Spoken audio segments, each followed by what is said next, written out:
আজকে দেখেছেন সেই ঢাকা শহরে ইনকিলাব মঞ্চের যিনি মুখপাত্র, আমাদের কলিজার টুকরা প্রিয় ভাই ওসমান হাদি, তাকে গুলি করা হয়েছে। গণসংযোগ করতে গেছেন মানুষের ভেতরে, মোটর সাইকেলের ওপর থেকে এমন ভাবে টার্গেট করে তাকে গুলি করেছে, একেবারে কানের ওপরে মাথায় লেগে ওই গুলিটা তার মাথার ভেতরে ঢুকে পড়েছে, মগজ আটকে গেছে, রক্তক্ষরণ হচ্ছে। আজকে তাকে আইসিইউতে রাখা হয়েছে। জানি না তিনি বাঁচবে নাকি মরে যাবে, কখন তার মৃত্যুর ডাক আসবে। হয়তোবা খবর প্রচার হবে যে সেই ওসমান হাদি আর আমাদের মধ্যে বেঁচে নেই। ওসমান হাদি জমিন থেকে বিদায় নিয়ে চলে গেছে, তিনি এই দুনিয়ার মায়া ত্যাগ করে চলে গেলেন, তাকে পৃথিবী থেকে বিদায় করে দেওয়া হলো। এই ওসমান হাদিকে যারা গুলি করলেন, অপরাধ কি? অপরাধ একটাই, তিনি জালেমের জুলুমের বিরুদ্ধে কথা বলেছে, তিনি সাদাবাজদের বিরুদ্ধে কথা বলেছে, তিনি স্বৈরাচারের বিরুদ্ধে কথা বলেছে। এই ওসমান হাদির পুরোটাই কলিজা। যারা আপনারা বক্তব্য শুনেছেন সোশ্যাল মিডিয়াতে, তার বক্তব্য শুনলে শরীরের লোম দাঁড়িয়ে যায়। কি সাহস, কি তার বজ্র কণ্ঠ, কি তার হুঙ্কার, অন্যায়ের বিরুদ্ধে প্রতিবাদ করে। আজকে সেই প্রতিবাদ করাই কাল হয়ে দাঁড়ালো। জানি না সাদাবাজেরা তাকে গুলি করেছে কিনা, স্বৈরাচারেরা তাকে গুলি করেছে কিনা জানি না। তবে ডক্টর ইউনূস সরকারকে বলতে চাই, দিনে দুপুরে প্রকাশ্য দেবালোকে একটা জুলাই যোদ্ধাকে গুলি করে হত্যা করা হবে, আর আপনারা নাকে সর্ষের তেল দিয়ে গরম গরম বক্তব্য দেবেন, হবে না। 24 ঘন্টার ভেতরে এই ঘাতককে গ্রেফতার করে ফাঁসির দড়িতে ঝুলাতে হবে। আর যদি আপনারা ঘাতককে গ্রেফতার করতে না পারেন, এই দেশের রাষ্ট্র ক্ষমতায় থাকার আপনাদের কোনো অধিকার নাই। 2000 ছাত্র জনতা জীবন দিয়েছে, ওসমান হাদি জুলাই অভ্যুত্থানের সামনে থেকে নেতৃত্ব দিয়েছে। তিনি ছিলেন সাহসী বীর, অকুত ভয়, তিনি ছিলেন সামনের লিডার। আজকে তাকে হত্যা করা হলো। আপনারা যদি নিরাপত্তা দিতে না পারেন, ক্ষমতায় থাকার অধিকার নেই। আমি মনে করি ওসমান হাদিকে যে গুলি করেছে, যদি গ্রেফতার করতে না পারে, অনতি বিলম্বে স্বরাষ্ট্রমন্ত্রীর পদত্যাগ করা দরকার। আজকে গরম গরম বক্তব্য দেন। 24-এর অভ্যুত্থানের 2000 ছাত্র শহীদ হয়েছে, রক্তের উপরে দাঁড়িয়ে আপনারা ক্ষমতায় বসেছেন। আজকে জুলাই যোদ্ধাদের আপনারা যদি নিরাপত্তা দিতে না পারেন, আজকে ওসমান হাদিকে গুলি করে হত্যা করেছে, আগামীকাল হাসনাতকে হত্যা করবে, তারপরে সার্জিসকে হত্যা করবে। এদের টার্গেট হলো জুলাই যোদ্ধাদের হত্যা করে জুলাইকে বাংলাদেশ থেকে নিশ্চিহ্ন করে দেওয়া। আজকে হাদি যদি হারিয়ে যায়, জুলাই হারিয়ে যাবে। হাদি যদি হেরে যায়, বাংলাদেশ হেরে যাবে। আমরা হারতে দেব না। প্রয়োজনে আবারও জুলাই হবে। ঘাতকদের জায়গা এই বাংলার জমিনে হতে পারে না, হতে দেওয়া হবে না। আজকে কারা তাকে গুলি করলেন? সাদাবাজেরা গুলি করেছে না স্বৈরাচার গুলি করেছে? সরকারের দায়িত্ব এটা বের করা। আর সরকার যদি এটা করতে না পারে, জনগণ যদি রাজপথে নামে, তামাম বাংলাদেশের ছাত্র জনতা আবারও ফুঁসে উঠেছে, মিছিল চলতেছে, তুমি কে আমি কে, হাদি হাদি। যেই হাদি বক্তব্যের মধ্যে বলেছিল, আমি কাউকে পরোয়া করি না, আল্লাহ ছাড়া কাউকে ভয় করি না, আমি শহীদ হতে প্রস্তুত আছি, আমি জীবন দেব। এক হাদি জীবন দিয়ে শহীদ হবে, লক্ষ হাদির জন্ম বাংলাদেশে হবে। এক হাদি বিদায় নেবে, লক্ষ হাদি রাজপথে নামবে। এক হাদিকে শহীদ করবে, লক্ষ হাদি রাজপথে নামবে। এই বাংলাদেশের 24-এর স্পিডকে কখনোই সেরে যেতে দেওয়া হবে না। সুতরাং আমরা বলতে চাই, আজকের প্রোগ্রাম থেকে আমরা দোয়া করি, সেই ওসমান হাদিকে সেই হসপিটালে নিয়ে যাওয়া হয়েছে, বারকেয়ার হসপিটাল, যেখানে বেগম খালেদা জিয়া আছে।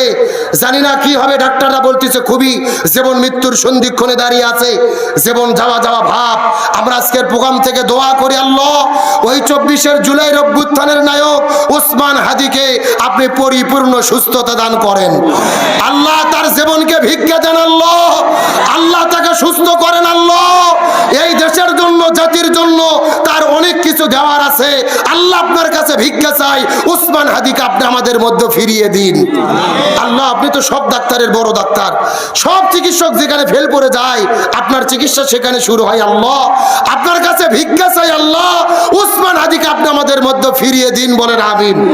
আল্লাহ আপনি তাকে সুস্থ করেন, বলেন আমিন। আল্লাহ অতি দ্রুত তাকে আমাদের মধ্যে ময়দানে আবারও ফিরিয়ে হুঙ্কার দিয়ে কথা বলার তৌফিক দেন, বলেন আমিন। তাহলে জুলুমের, অন্যের বিরুদ্ধে কথা বললে জুলুম হয়, জুলুম হলেই কি আমরা বাতিলের কাছে মাথা নত করবো? যারা বলেন মাথা নত করবো? তাহলে বলতে চাচ্ছিলাম, রসুলের সিরাতের শিক্ষা, যিনি মসজিদের ইমাম হবে তাদেরকে সমাজের ইমাম হতে।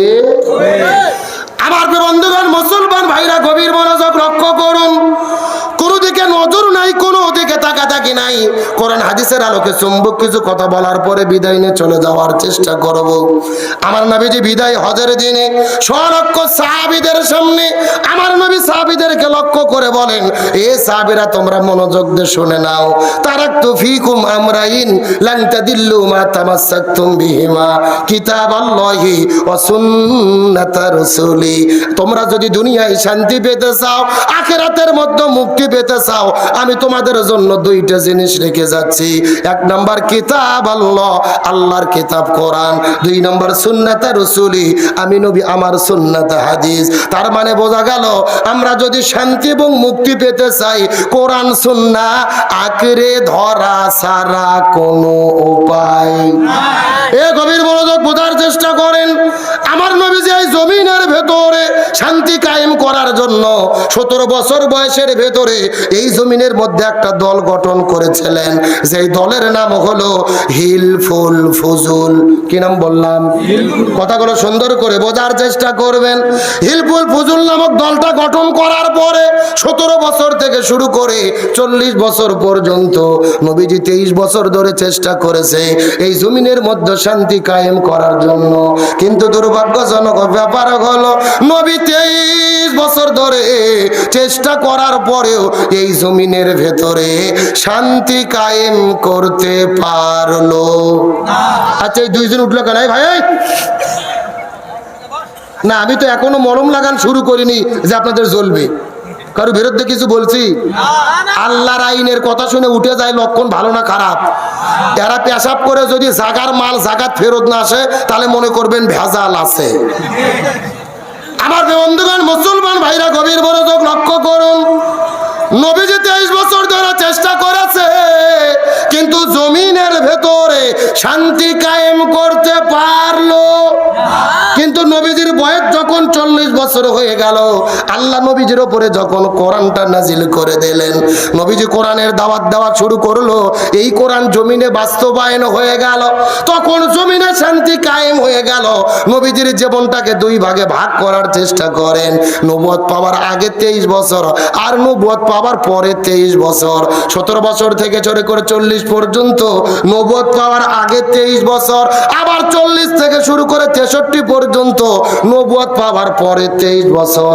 আগে 23 বছর নবীজি চেষ্টা করলেন, কিন্তু শান্তি কায়েম করতে পারলো না।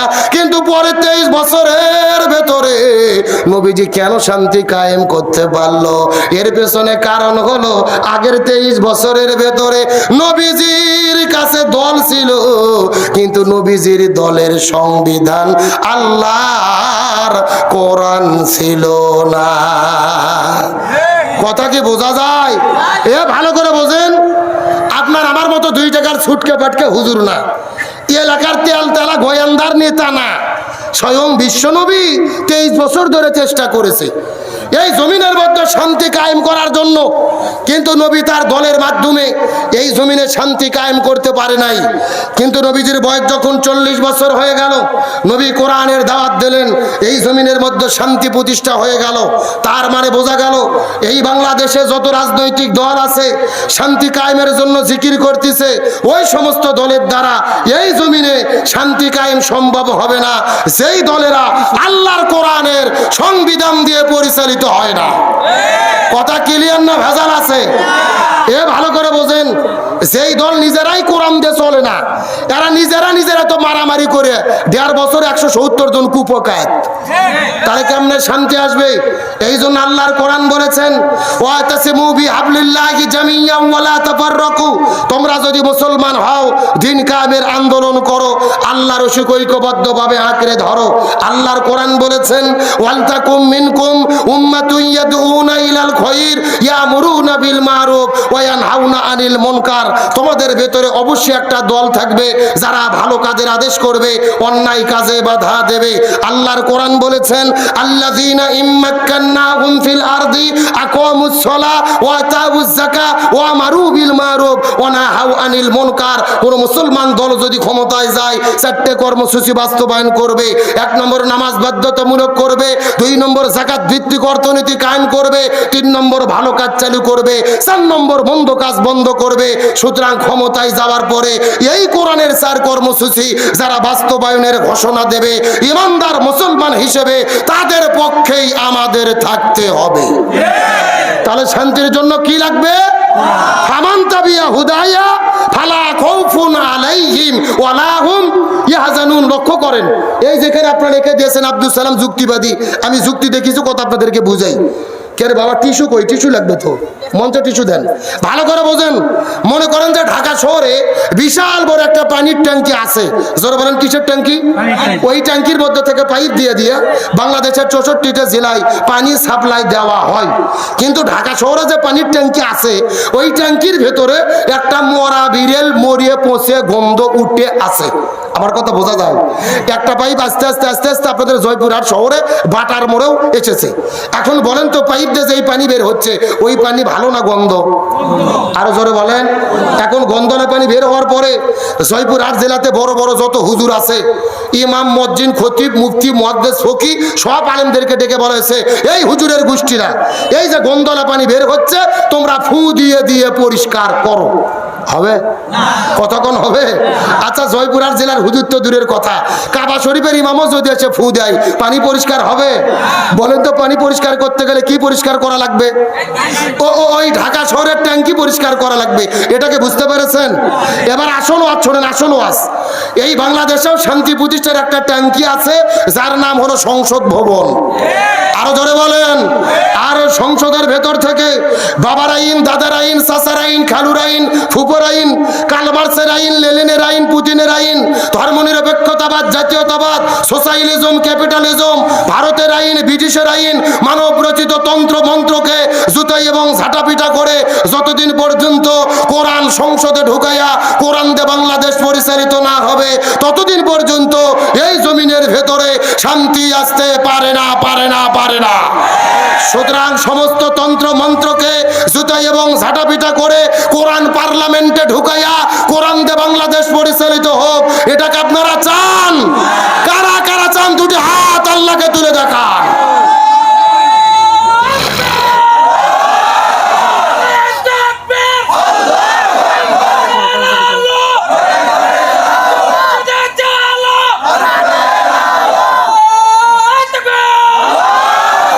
একেবারে সোজা কথা, জমিন যার আইন চলবে তার। আল্লাহর জমিন আল্লাহর আইন কায়েম করা ছাড়া শান্তি আসবে? তবে